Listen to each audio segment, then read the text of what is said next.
Votre client, est-ce qu'il reconnaît avoir emprunté ou bien pris 10 millions de francs CFA auprès de quelqu'un?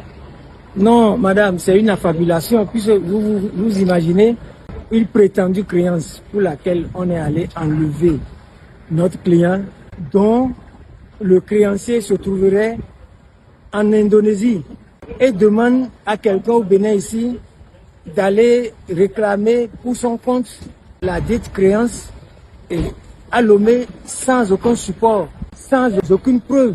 Vous étiez à l'audience. Est-ce que le ministère public ni la Cour ont produit la copie de la plainte? Personne n'a produit.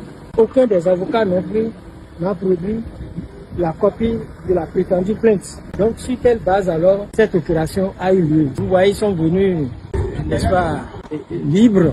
Ils sont venus libres, sans menottes, alors qu'ils sont l'objet d'un mandat d'arrêt international. Et comment vous réagissez à ce verdict? Vous voyez comment ça s'est passé? C'est un procès expéditif. Normalement, ils ont cité des gens, ils ont dit qu'il y a des Togolais qui les ont aidés à enlever M. Amossou.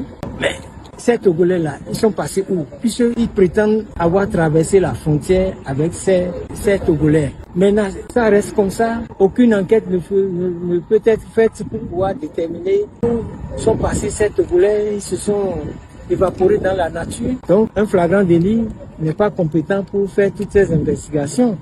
Frère Onvi, est-ce que c'est Steve Amossou? Parce qu'il y a un peu de confusion sur le sujet. Non, nous ne sommes pas sur le dossier Frère Onvi ou Amossou.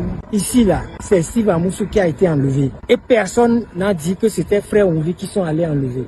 Donc, je persiste ici en disant que le procès qui a eu lieu aujourd'hui, c'est le procès d'enlèvement de M. Steve Amossou, qui est ici victime et partie civile. C'est lui qui est le plaignant. Ben, c'est vrai, c'est le procureur qui a fait à sa place, mais il a été extrait de sa prison pour se constituer partie civile et réclamer des dommages internes.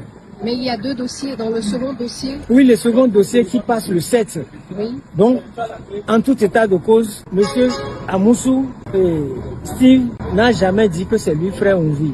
Et nous nous en tenons à sa déclaration. Vous ne pouvez pas lui coller une étiquette ou un nom dont il ne se réclame pas. Donc tout le monde s'est trompé depuis le début. Mais ça peut être, il peut y avoir une erreur commune. Vous y compris? Vous comprenez? Y compris même ses propres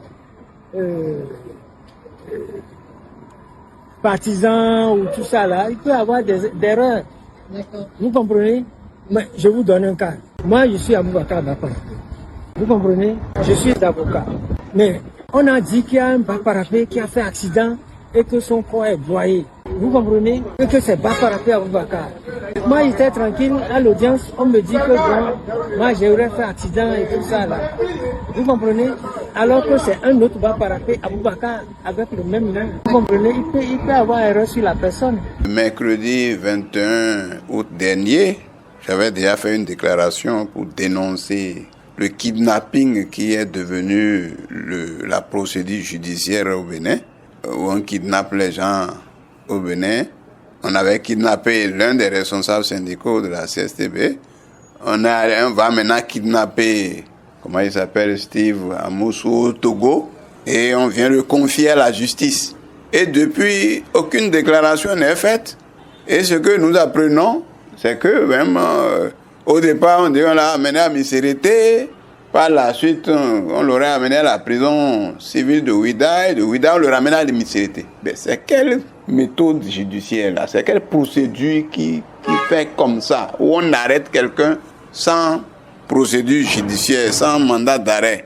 Alors, c'est-à-dire que la justice, il n'y a plus de justice au Bénin. La justice, c'est le pouvoir. Le pouvoir décide de ce qu'il veut. Donc, et vous avez vu comment on a condamné les gens comme on veut. Donc, ici, c'est que certainement encore, à partir du moment où on ne sait même pas, encore que j'apprends que ces avocats n'arrivent même pas à le rencontrer, parce que c'est pas facile de le rencontrer. Donc, certainement, pour ses opinions, on va encore le condamner. Ça veut dire que la question de liberté d'opinion au Bénin est une question sérieuse. Ce qu'on a acquis de haute lutte, nous sommes battus, déjà sont battus, les Béninois sont battus depuis le temps du PRPB pour conquérir les libertés d'association, pour vaincre la pensée unique à partir de 89.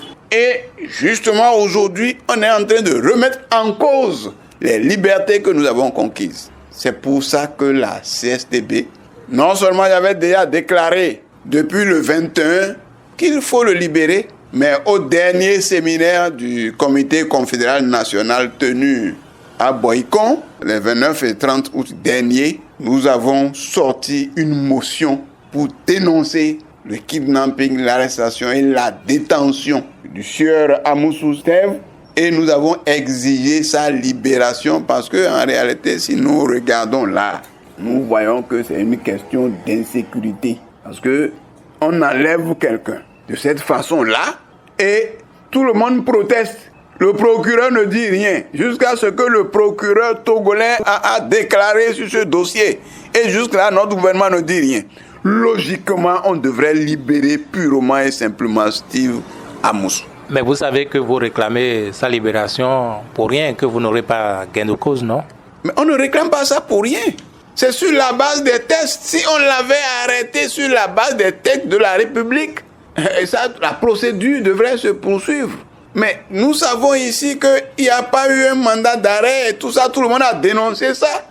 Et même jusqu'à ce que les gens soient poursuivis sur le plan international. Donc, ils ont violé le droit international, ils ont violé le droit national. C'est normal qu'on exige sa libération. Et qui va le libérer? Ceux qui l'auraient arrêté irrégulièrement?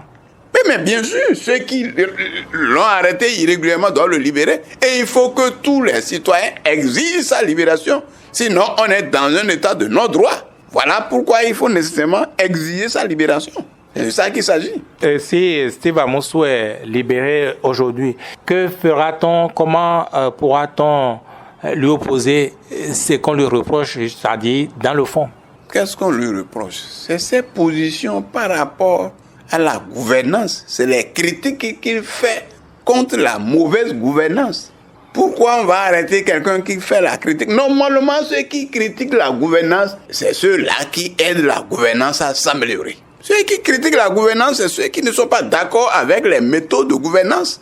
On doit pouvoir effectivement améliorer la gouvernance et non frapper les gens. Nulle part on améliore la gouvernance à travers la répression de ceux qui critiquent. Ça ne sert à rien. Naïne Kassamampo, si Steve Amoussou n'est pas libéré, si vous n'êtes pas entendu, quelle pourrait être la suite? Qu'allez-vous faire? Non, la suite, c'est que tous les Béninois doivent pouvoir exiger, tous les démocrates, tous ceux qui sont épris de paix et de justice, au plan national et international, doivent pouvoir exiger sa libération et la libération de tous ceux qui sont détenus pour leur opinion. Ça, là, c'est clair. Et il faut arrêter les arrestations arbitraires. Il faut exiger ça de notre État. Tout le monde en a marre. Tout le monde parle. Et il faut pouvoir continuer de parler, d'exiger pour que notre gouvernement arrête l'arbitraire. C'est de l'arbitraire. Et ce n'est pas normal.